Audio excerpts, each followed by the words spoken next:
and welcome to this month of June's episode of Miracle Conversations. I'm here with Dr. Dave Asomaning, and my name is Brittany New. I'm an entrepreneur living in Barcelona, and Dr. Dave Asomaning is an executive coach who specializes in cultivating miracle mindsets. He'll tell you more about that in just a minute. But this month, or every month, we get together and we have this show where we talk about miracle mindsets in reference to a lesson from a book called A Course in Miracles. And we are following an ongoing theme this year on love. So today is a kind of continuation of what we talked about last month in May of 2022. And the lesson is lesson 170 from the book, which is A Course in Miracles. And the lesson says there's no cruelty in God and none in me. So we're continuing that conversation this month, and we might even do another continuation next month, depending on how this one goes. And there's a lot to unpack here in terms of cruelty and love and forgiveness and atonement and all these different topics that are involved in this lesson. So Dave, why don't you introduce yourself and a little bit more about what you do before we dive into unpacking this lesson a little deeper? Sure thing, Brittany. Thank you for that intro, and thank you for helping with this show. You're an invaluable team member with regard to what we put out every month. So thank you, Brittany. So as you mentioned, I am an executive coach living and working in Florida, and my preferred sandbox for work is CEOs, executives, entrepreneurs, and other leaders, and supporting them to develop miracle mindsets in their personal and professional lives. And in my experience, miracle mindsets are the easiest ways to achieve improved effectiveness, ease, and fulfillment in our professional and personal lives, and also with the leaders that I work with. So the theme, we've been working on themes for every year, and the theme for this year, as you mentioned, is love. And there's an anchor lesson for this theme this year, which is lesson 50. So I'm sustained by the love of God. And then within that passage is a phrase, through the love of God within you, you can resolve all seeming difficulties without effort and ensure confidence. And I really love that phrase a lot. And I've tweaked it in various ways to personalize it. So through the love of God within me, I can resolve all seeming difficulties without effort and ensure confidence. And I use that a lot. I think one of the main reasons I like that fragment so much is that it's about problem solving, right? I can resolve all seeming difficulties without effort. And a big part of what CEOs and executives and other leaders are doing all the time is solving problems. So connecting the dots here is like, if we can continue to maintain access to the divine love inside of us, then we are able to solve our problems without effort and ensure confidence. We've done other themes in past years. We've had light and atonement and meditation and forgiveness. And at some point, probably start the cycle over again and start just revisiting these topics year by year to see what new things they each bring. And you're already giving us a sense of what we might want to consider doing next year as a theme. You mentioned miracles, which, as obvious as that might seem, we haven't done yet, I don't think. So that's kudos to you for that possibility for us. All right, so just a few other quick things about the intro. So these calls are really wonderful. Brittany, you interview me, and you come up with great questions. We go back and forth. I love hearing your input about the different points that we're raising. And where I'm going now with this is that if anyone would like to see how all this gets put together in a systematic coaching model, then my book, Nightmares to Miracles, is a good way to take a look at all of that. The book is available at Amazon, and there's usually a link in the show notes. And then possibly next year also, we will initiate an approach to the show where we do, say, a chapter a month. So we go into some detail with each chapter of the book on a month-by-month basis. So with all of that in mind, I want to mention that part of how the book came about is through Brittany, your help in really pulling my online course together from a number of recordings I'd done.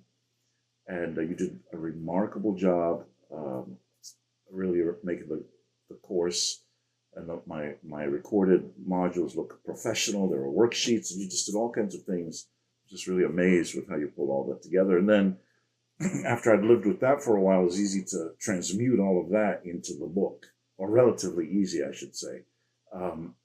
So, Brittany, why don't you use that as a jumping off point to talk more about what you do, what you're passionate about, and where people can reach you.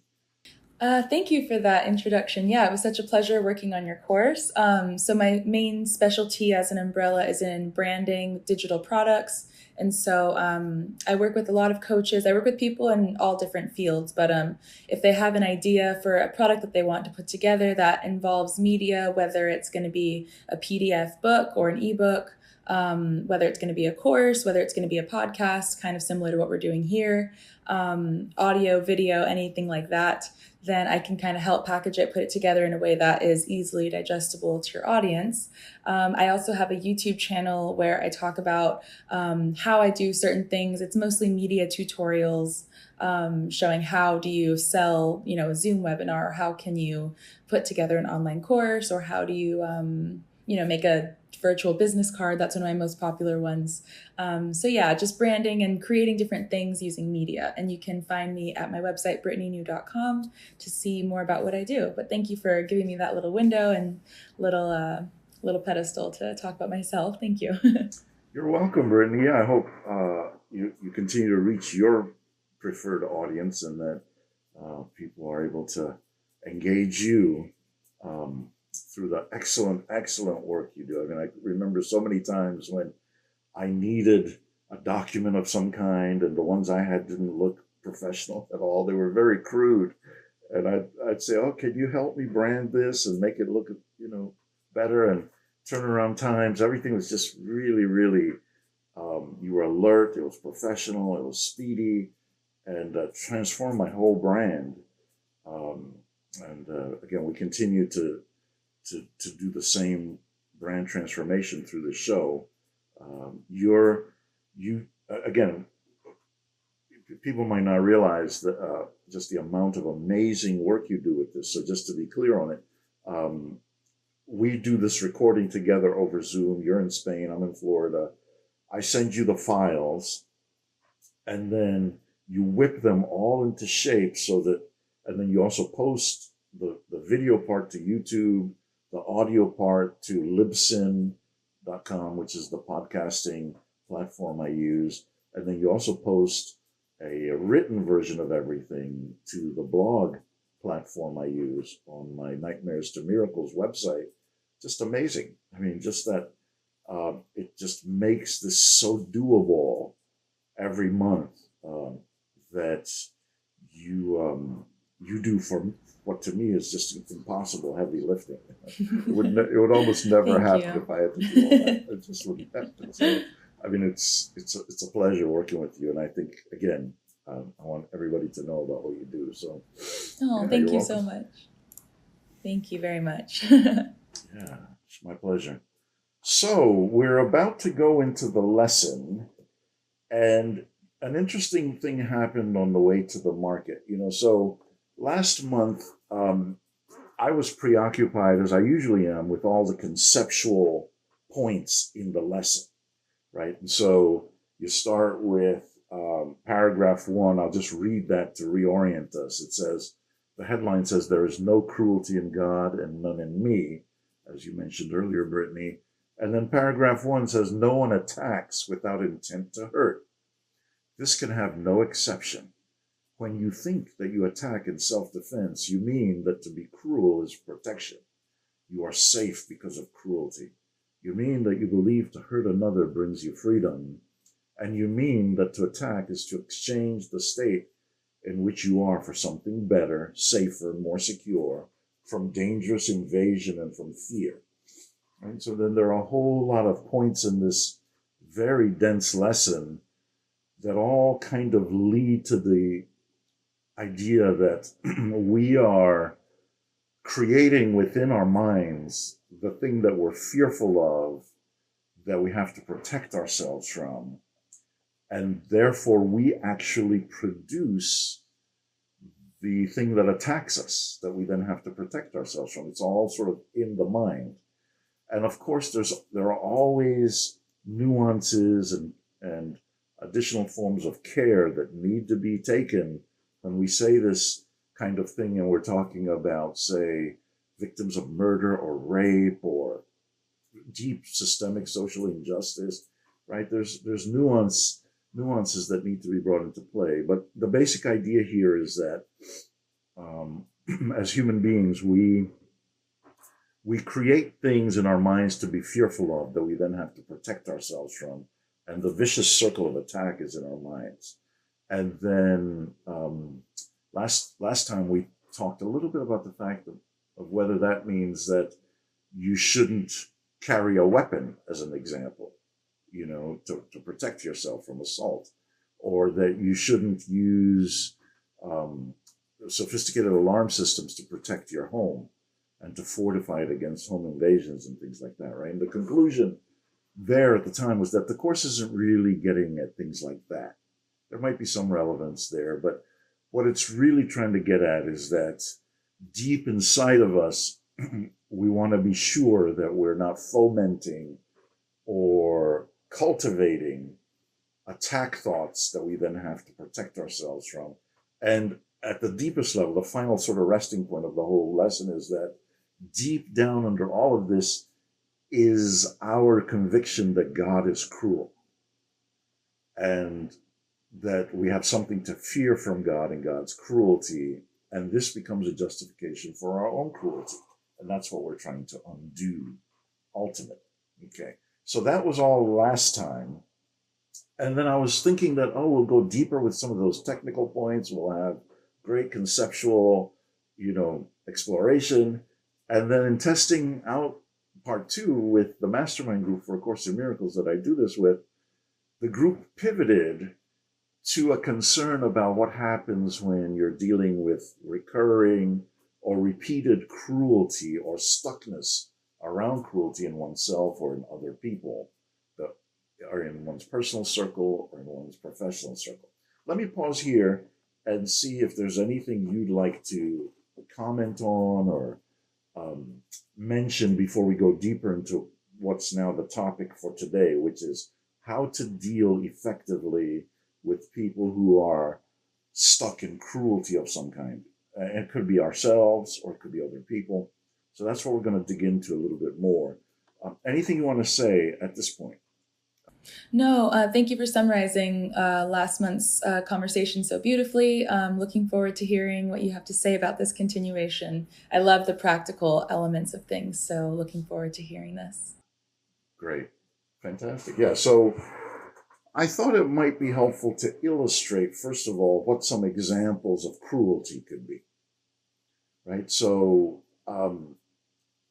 some of the things that came to mind are deeply self-punishing behaviors such as addictions, right? So when people have addictions,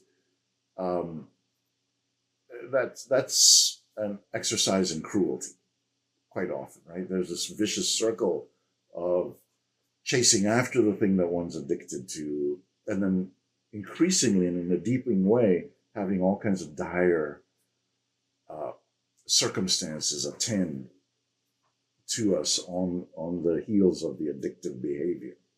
Loss of relationships, loss of professional success, all kinds of criminal things can happen, getting involved with criminal justice system, health issues. I mean, there's just a lot of stuff that you could just see that at some point there's a it's almost like a spirit of cruelty, right? There's also repeating financial difficulties. Excuse me.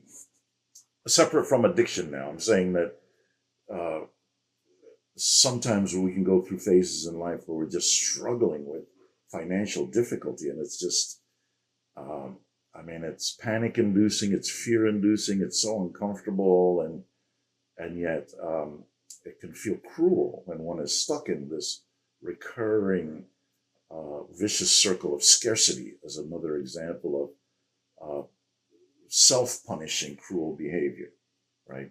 Then we've got bad relationships, um, abusive relationships, dysfunctional relationships, cruel relationships, and people that we just sometimes for a certain phase of life we can just keep going back repeatedly to the same thing, and then um, uh, hopefully eventually there's some kind of escape. But from quite often you hear of bad dysfunctional relationships that end in murder or murder suicides, a lot of cruelty there. And then the final category that I'm looking at with regard to some examples here, talking about emotional and mental suffering, just struggling with existence. What am I here for? My life doesn't have any meaning. I feel like I want to escape. I can't. Again, a lot of this can tend towards self-harm and suicidal behavior, right? So that's all sort of self-inflicted kinds of things that most of us will recognize some of, either in ourselves or in the people we love. Second category of examples has to do with the leaders that I work with, the clients that I have. And here I want to preface what I'm going to say by pointing out that I love my clients, and I love working with them. It's an honor and a privilege. And the way I go over these is in such a generic way that it refers to no one in particular or everybody in general. Just wanted to say all of that. So I'm not, I don't have any one person in mind. These are just some of the things over the years that I've encountered with my clients. And I just want to be very respectful of any and all of my clients if they should listen to this, and for them to know that I'm not trying to single anybody out or not being disrespectful with regard to the honor and privilege of having served them in the challenges that they face. So some of the things that tend towards cruelty, especially when they cycle a lot, are confidence issues, right? A leader who has an amazing public persona and reputation, but who secretly struggles with confidence, imposter syndrome, some people call it more and more now. Um, Lack of clear goals, right? Even though many have achieved amazing outcomes and successes, when they're in a trusting, safe environment, there could be a sense of not having clarity about what they want to accomplish. There could be a lot of self-medicating with alcohol or overwork, or even the sort of the quest for money itself. Lashing out at others who care for them and are on their teams and get things done for them. Being accident prone, falling into patterns where having car wrecks often, or falling and breaking bones and things like that.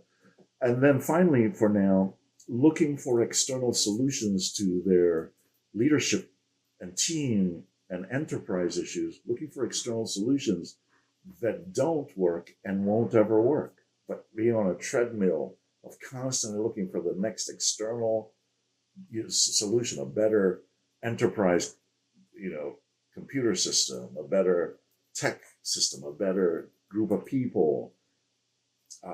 It's a vicious circle, looking for those things while not looking inwardly towards where the source of this cruelty is coming from. Okay, so those are some examples. Let me pause here, Brittany, and see if you have any comments or questions about the two sets of examples. And then the next and sort of final category will be what I recommend as some solutions for addressing these, either in our personal lives or professional lives, based on what came up in this mastermind group, the question everybody was asking in that group, well, how do you deal with this stuff? Number one, and again, this just sort of from my neck of the woods and what I do, that vastly more things people can do. But over to you, Brittany. Yeah, I just wanted to ask if you had like a working definition of cruelty in this sense, because I guess a lot of people watching might have a different association. You mentioned lashing out at others, and that might be like the main association that most people get when they think of cruelty. Not all of these kind of like, you could say, unintentional coping mechanisms or self-harm tendencies. So I guess how would you define cruelty in this context? Yeah, that's a great question. I think cruelty is a kind of stubborn, repetitive um, attack on oneself or other people. So, some form of repetitive, deliberate, intentional, justified, self justified, um, rationalized attack on oneself or other people. How about for you? Any thoughts come up for you? And while we're talking, I'll look it up too, and I'll see. When in doubt, uh, Yeah, yeah. see what So Merriam-Webster has to say. yeah, exactly. I mean, it's um, so easy. But yeah, I'm curious what comes up for you. yeah, I feel like cruelty often use the word justified, but more like senseless. I feel like the word senseless kind of comes into play where there really isn't any, long-term benefit, maybe a short-term benefit that's not legitimate in doing something harmful to someone else or oneself. Um, so yeah, maybe you'd get into that, like what the benefits are so that they can be not something we seek in terms of, these coping mechanisms, like you said, maybe someone's short-term benefit would be, distraction or release of stress or things like that. So that might help to get to the root of why people are cruel to themselves. So yeah, but ultimately non-serving behaviors. Oh, good. Okay. Well, that's where I love it. That enriches the conversation already. Here's some additional um, things from a Google search for the online dictionaries approach. So one of them is callous indifference to or pleasure in causing pain and suffering. Uh, Callous indifference to or pleasure in causing pain and suffering. He has treated, as an example, he has treated her with extreme cruelty. Another one is behavior that causes pain or suffering to a person or animal. Excuse me, example here is we can't stand cruelty to animals. And then a more legal definition, um, behavior which causes physical or mental harm to another, especially a spouse, whether intentionally or not. Example, she divorced my stepfather for persistent cruelty. So I think with that in mind, I mean, you captured a certain additional nuance to it, right? Which is that it can so often be senseless. Although, to your point, when you explore it, the psyche of the person doing it, there's usually a rationale for it. There's an explanation usually. Now, the part of what makes it cruel is that, in my experience, is that the rationale is very limited and self-centered. It doesn't take into account all the downsides of persisting in the cruelty, you know. And then in terms of self-harm, again, it's the fact that people torture themselves by doing things that are so counterproductive over and over and over again. It's like, wow, I mean, this is coming from a cruel place. Um, and then to connect it, to connect all of this to the lesson, um, the course is basically saying that if we have this hidden assumption that God is cruel, then it justifies our being cruel. Right? That's the link that it's trying to help us understand, that human cruelty comes from a belief that God is cruel. And we see that in some scriptures, we've talked about this before, the Hebrew Bible, the Old Testament, in Christian terms, has God killing people in war. when they're the adversaries or the enemies of the Jewish people, or there are a lot of penalties of death for different crimes and sins and things like that. And then in the New Testament, Jesus is crucified ostensibly by God, allowing it so that Jesus can pay for our sins, right? So, wow, it's like, okay, God is like really bloodthirsty. I mean, if it weren't for Jesus, we'd all be toast, Yeah. So these theological concepts and so on are at the root of cruelty. Now, self-harm is the inability to let go of one's guilt, right? That's, of course, talks about this a lot in different places, that we self-punish because we believe we've been bad and we're not releasing the guilt of having done bad things or being bad in something. So, I mean, you could build a whole library of books on how all kinds of bad or unfortunate or unpleasant experiences, mostly self-inflicted, are the result of unresolved guilt, which goes back to cruelty. It's like, I'll punish myself before God punishes me. I can take care of self-punishment, So again, a lot of sort of different pathways here. Anything you want to say at this point, and then we'll look at some of the sort of things I like to do myself in the face of what I think is repeating cruelty in myself or other people. No, I don't have anything to add. Thank you for all those different clues as to what we're going to get into. Yeah, you're welcome. You're welcome. Thanks for raising the question. All right, so here are some solutions. Again, these are Dave's solutions based on what ultimately is my limited experience, not the be all and end all. In other words, there's so much more that can be added to these from your neck of the woods. If you're a coach or another type of helper, you might have a whole slew of things you do on your own for this. But we can always compare notes. As people so often say in their YouTube videos, if you have additional things that I'm missing that you want to comment on, please do. It'll enrich everybody. So here we go. The first issue that I usually like to sort out when I'm addressing someone who seems to have some kind of repeating, in air quotes, cruelty going on, either with regard to themselves, doing it to themselves, self-inflicted, in other words, or doing it to someone else, is if they are basically coachable or teachable, right? So this is an important thing because, I have very specific ideas on how people can be helped to transform. And occasionally I'll encounter somebody who doesn't seem coachable and or teachable. In other words, we're going to spend time debating what I'm sharing rather than implementing. And I'm not a dictator. I'm not looking for somebody who just yeses me and says, oh, yeah, whatever you say, Dave.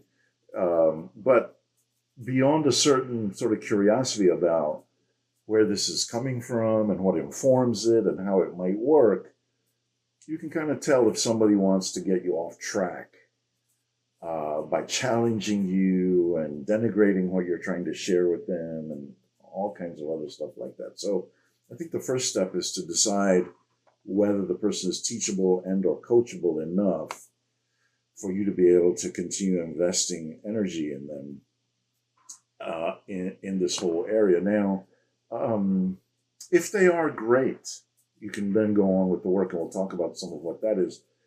If, however, they do not seem to be coachable or teachable to me, then I will usually try to indicate pretty quickly that I don't think we're the right fit for each other, right? And then at that point, I try to refer them elsewhere to someone who I think might be able to help them better. And sometimes, in spite of our best efforts here, we can get stuck with someone who isn't going to be teachable or coachable, isn't easy to refer out somewhere, right? And then we're just going to be with them for a while. And so in that case, I revert to a lot of what I call prayer and cleaning.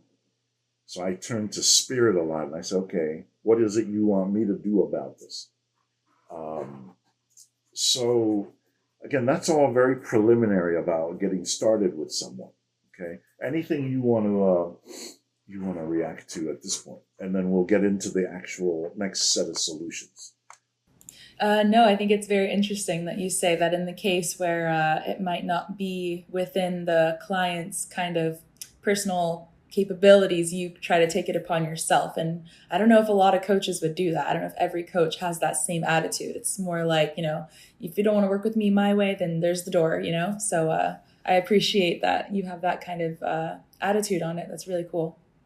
Yeah, just trying to make sure that I'm not losing an opportunity with somebody because I've had those two where somebody didn't seem quite like a right fit, but with some patience, it turned out amazing. And a lot of this stuff can happen in personal relationships too, right? Where, again, to your point, we don't want to go beyond too far beyond trying to fit a square peg in a round hole. It's like, yeah, there's lots of other people who would be a better fit. Let's not struggle with this. So there comes a point in time to make that call, I think. And so I said prayer and cleaning is what I usually do if in a personal circumstance or in a professional circumstance, I'm feeling stuck, that I'm stuck with somebody that I don't want to be stuck with. I like a lot of prayer and cleaning and turning to God for guidance about what to do with them while we're still doing what we're doing and how to sort of ease out of it as effectively and efficiently as possible. So now, then the next part of the discussion goes to what if the person is coachable and teachable? What do you do then? And I say, okay, we start with a lot of prayer and cleaning. So it's the same. I find that a bit humorous that same solution, it's like in order for the work with somebody who is teachable and coachable to go really well, there's a lot of prayer and cleaning that I like to do myself and I like to recommend to guide the work. All right, so then here are a few more specific things. I really like to ask a lot of questions about what the person really wants out of the circumstance that they're in, right? So you're stuck with drinking or drugging or air quotes meaningless sex or pursuing money and possessions and fame and notoriety. What is it that you really want? What's the goal? What's the end result in all of these things? What are you looking for, right? And then more broadly than that, what is it you want your life to look like by the time it's all over? This is a good question for doing a reset. When you're 90 or 100 years old, what do you want your life to have been about? Right? So asking a lot of detailed questions about what the person is seeking as their goals in life, that's a good way to build rapport and connection and to gain some trust with the person. I'm not telling them what to do, right? I can refer them to all kinds of books and other resources that will give them technical information about how to recover from addiction or how to get into better relationships or how to sort their finances out or how to build more effective business and enterprise teams. I mean, that knowledge is there, but it's not the starting point, right? The starting point is to build a kind of bond of trust. The next thing I like to get into with stuckness is to really then, after we've done the goals, to explore a little bit about what the pain points are that the person is dealing with. What's your actual pain that you drink around? Or what is the pain that makes you lash out at other people who love you? Or what's the pain that makes you threaten your team members, even though they work their hearts out for you month after month, year after year? So we do an inventory of the pain. I feel as though people don't listen, people don't take me seriously, people don't hear what I have to say unless I really make a big screaming loud noise. There's all kinds of pain points you get, or I'm angry at this one for this that they did, or I'm angry at this, or I'm angry at that, or there's all kinds of pain points. And the next part of the trust building connection or dynamic is around surfacing the person's pain. And I find that typically if I'm helping, for instance, in the case where I'm helping parents with their kids, right, teenage kids or whatever, the parents usually want to police the kids, right? So it's like, Dave, let's talk to my 17-year-old and let's tell them that they can't do this, they can't do this, they can't do this, they can do this. I'm like, well, I don't think that'll ever work, you know? And I don't really want to police them. You know, let's explore what they want to do. Let's explore what their pain points are. Let's make it a safe space for them to chat with us about what those things are. And it seems very counterintuitive to parents because once I give them the mic in a group session, and I'm disguising all of this again, so it doesn't pertain to anybody in particular, they'll take the mic and they'll be like, well, you got to do this. And I'm like, oh, no, no. I just don't think that that's going to help. But so what I usually do then at that point is I'm cleaning as I'm watching the dynamic, right? Because the dynamic itself is stuck. So I'll do a lot of cleaning for that. All right, we just got a few more of these, but let me check with you to see if there's anything you want to say or ask. And then we'll have finished with our list of best practices here to help get situations that are stuck unstuck. Mm-hmm. Mm-hmm. Yeah, I just wanted to remind, I mentioned like a lot of the reasons that people might have these cruelty or sabotage tendencies is because they're kind of getting this short-term, pseudo benefit. So that's kind of like what you said about what is it that you really want and what is the pain point. And I feel like that's getting to the root of that, right? So exactly. Kind of answers that question. Yeah. Okay, cool. Exactly. It's like, yeah, what are you motivated to really aim for? And then how can we make it a less painful process to get what you want, So if you want to get heard and understood by your team, rather than coming in and having the team meeting be about threats and screaming at people and yelling at people and seeing people shiver and quake, how do you create an environment where people are attuned to you more and not just playing defense emotionally with you? Excuse me. Yeah, great. Thank you for looping back to that. Really appreciate that. So the final steps in my preferred approach here are then that I'll ask the client or the person, if it's a personal kind of situation, if they are willing to do some cleaning with me, right? So I try to really operationalize the Ho'oponopono that we've touched on and talked about elsewhere, which is this ancient Hawaiian healing technique. And I've boiled it down to something that works quickly without my having to explain it. So I say, I've got this cleaning technique. Are you willing to do it with me? They say yes. And I say, okay. So I'm going to say the phrase, please delete my negative programming, and just repeat that after me. We'll do that to warm up a couple of times, and then I'll start ad-libbing things in. Like, please delete my negative programming with regard to why I drink so much. Or please delete my negative programming with regard to why I yell at people so much. Or please delete my negative programming with regard to why I have so many car accidents all the time. Right? So I say it, the phrase, and then I ad-lib things in, have them repeat it after me, and then I ask them, is there anything you want to ad-lib in? Please delete my negative program. You say that, and then quite often they'll have a few things they want to ad-lib in, right? So we're deleting negative programming, or as the Course puts it in its own terms, even though it's not connected to Ho'oponopono, we're undoing the blocks to love, right? These are all blocks of cruelty instituted by the malicious ego to block us from the source of true love that solves all of our problems.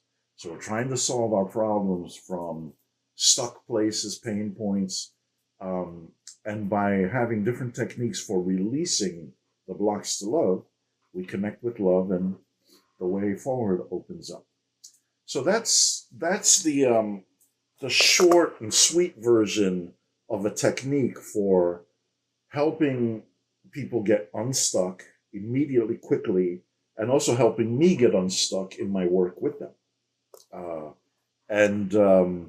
I really like it a lot. And, it's music to my ears when after a procedure like that, I say, so how do you feel after what we just did? And I'm not fishing for compliments or anything like that. I always say that. I'm not fishing for compliments that people will chuckle. They'll laugh and say, well, I feel better. I feel lighter. And I'm like, oh, yeah, hooray, that's what we want, you know. And then the point is to make this a practice, an ongoing practice, day in and day out, some variation of it that works for one. So, as I mentioned earlier, this is a very basic framework for getting things unstuck and accelerating forward with regard to various forms of cruelty and the different ways they manifest. Um, the book Nightmares to Miracles, my book, goes into all of this in a lot more detail. And the book is also related to my actual coaching framework, which I use consistently. And it's also related to the online course. So those are all different places where um, people can go deeper with all of this if they're interested. So over to you, Brittany, for any additional observations, remarks before we conclude for today. No, thank you for sharing those steps with us. Also, Dave's book goes, yeah, much more into detail about the cleaning practice, which he said helped him overcome an addiction to cigarettes years and years ago, and drinking, and he doesn't have any, not even one cigarette, not even one drink to this day, thanks to that practice. So really, really powerful. I've been practicing it myself a bit, and yeah, it does make you feel lighter afterward, which is really amazing. It's interesting how it's a Hawaiian practice, but it's just so simple. It's very anyone could do it. It feels yeah, it's just a positive, easygoing kind of meditative practice that anyone can do. So I can definitely see how that would decrease people's kind of self-sabotage and things like that. So thanks for sharing those steps with us. That's really helpful. Yeah, thank you. Great. Yeah, and thank you for invoking my own personal story about how 12 years ago I was self-medicating with alcohol and cigarettes, especially at the end of a week after having seen psychotherapy clients, and I just needed to like detoxify, and that was the best I could do at the time. And then once I discovered Ho'oponopono and really started using it, I just cleaned a whole bunch of stuff out, could tolerate unpleasant feelings more, didn't feel like I had to push them down, self medicate them by going into oblivion of some kind, and then just didn't want anything to do with any of the self medicating stuff at all. So thanks for that reference. Yeah.